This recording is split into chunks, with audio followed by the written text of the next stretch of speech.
Okay, everybody, so for day one, I got started on this door bowl holder build by milling up the stock. And as you can see, after letting it dry, it slightly has bowed in certain spots. Some have twisted. The moisture content is slightly above 12%, so I'm just gonna take less than a 1/16 of an inch off this on another pass on the joiner, and then I'm gonna let it sit again for another 24 hours. And then I'm gonna come back, check it again, and then it should be ready to work with. All right, I'm doing that off camera to save some time. So I'm gonna do that, then I'm gonna come back, we're gonna rip a straight line on it here with the sliding table saw, and then we're gonna start to cut everything, a little oversized so we can start to join it up with the dominoes. This top, not like the barn doors that I just built for the bifold closet, these are gonna be actually glued in the seams with the dominoes so that there is watertight, airtight seal, because there's going to be dog bowls on top. We don't want anything getting into any crevices or anything like that that can create any a mold or get inside the joint and make the glue fail. All right, so let's get started on that. Now I've set it up with the clamp in the front to hold it down, and also in the rear, this is the miter gauge that the saw comes with, and it has a very handy clamp on it. It also can sandwich the piece here, so this will allow me to just run this straight through without having my hands anywhere near the blade at any time. I won't even have to hold the wood down. So I just set it up to just take off just the edge and make it perfectly straight. So let's get the safety gear on and do this.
Okay guys, so I took the clamps off. It sat overnight, so it's completely cured out the glue for 24 hours. So it's a good strong bond. But this is going to be 12 inches by 41 3/4. So then after I get it down to the 12 inches, luckily I have a 12-inch jointer planer. I'm going to run this through the full width of the table, 12 inches, and then pass it through the planer. This way I have a completely, perfectly flat surface, and there'll be almost no sanding to do whatsoever.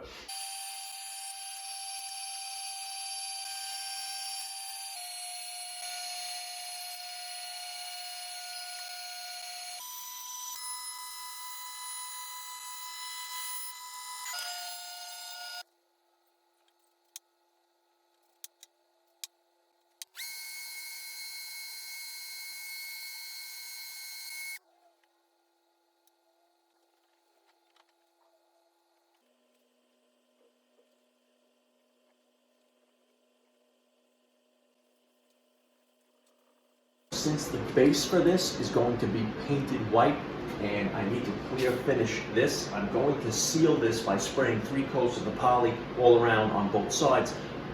This way I can keep all the moisture out of this and keep it as flat and straight as possible while it's sitting in my shop while I build the base. Alright, so let's go ahead and spray this, seal it up, get it off to the side, and then start the base.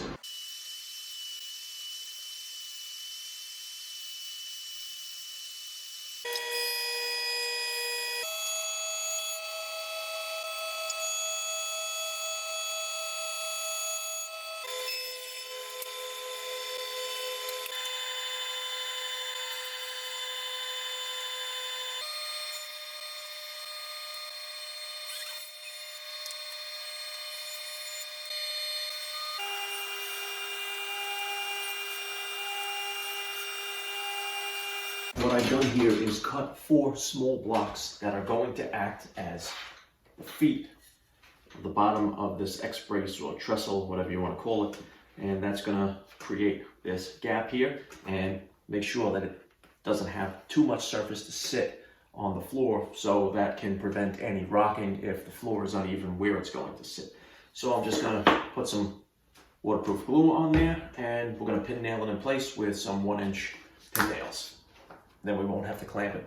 And I'm going to make sure that when I do pin it, going to be staying away from the edge, because I'm going to be cutting a gentle curve there and a little bit of a shoulder to give it some design.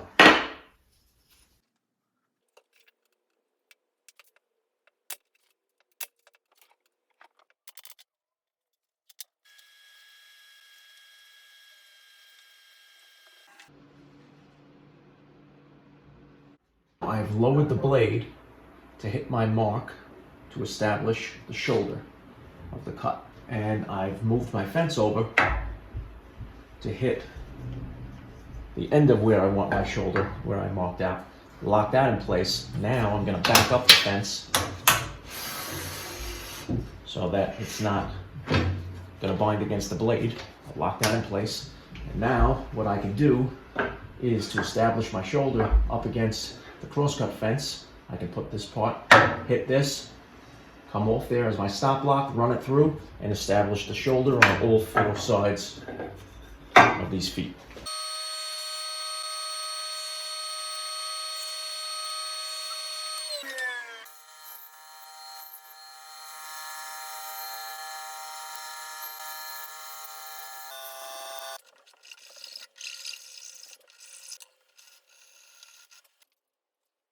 So now that I've marked out the angles for the X-brace, I'm going to take a bevel gauge and I'm going to line it up with my marks.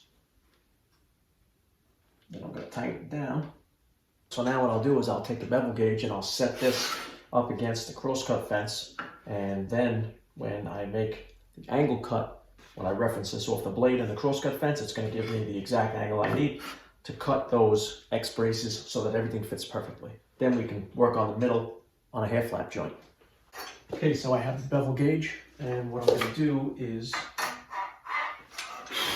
put it right up against the fence of the miter gauge.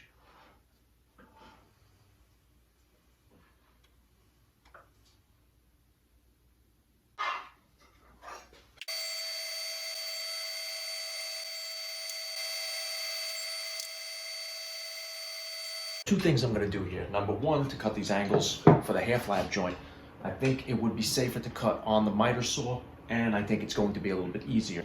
You have a depth gauge on your miter saw, so what I've done is just marked out half the thickness of the pieces, and now I'm just going to set it next to the blade. I'll do it on this side so you can see. And what I'm going to do is put it right up against the blade.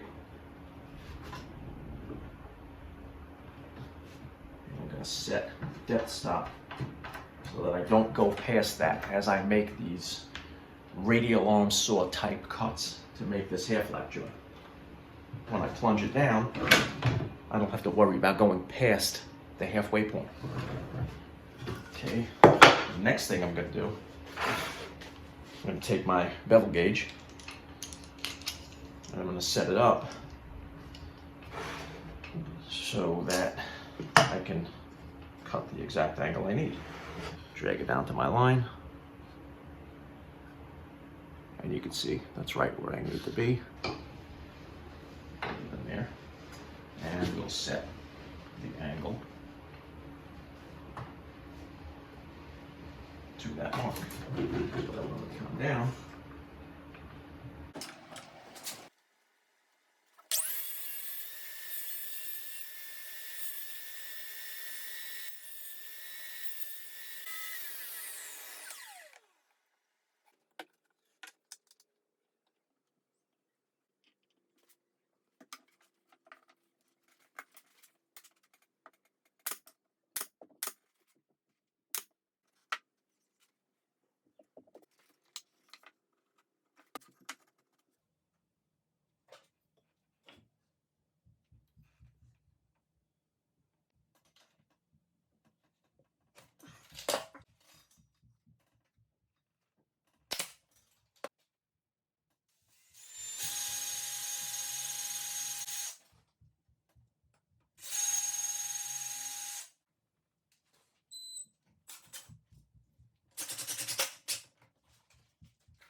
Okay guys, well, this project turned out great. Now, the original plan was for the dog bowls to actually be recessed into the top by cutting holes out the size of those dog bowls, but the client decided against that because they have anti-skid rubber on the bottom of the certain dog bowls they have, and if they decide to get any other size diameter bowls for the dogs, then they'd be limited to whatever size we'd make those original holes. So make sure you stay tuned to the end of the video. I'm going to show some pictures of the dogs with their new dog bowl holder, and also don't forget to subscribe, hit the thumbs up if you like the video. Make sure you check the link in the description for the Amazon store for all the tools. If you're interested in any of the tools that see me use, you can purchase it through those links. That'll be down in the description box once again. Hi guys, thanks for joining me. This project turned out great. I'm really happy with it. Client's on the way to pick it up right now, so I will see you guys next time. Thanks for watching.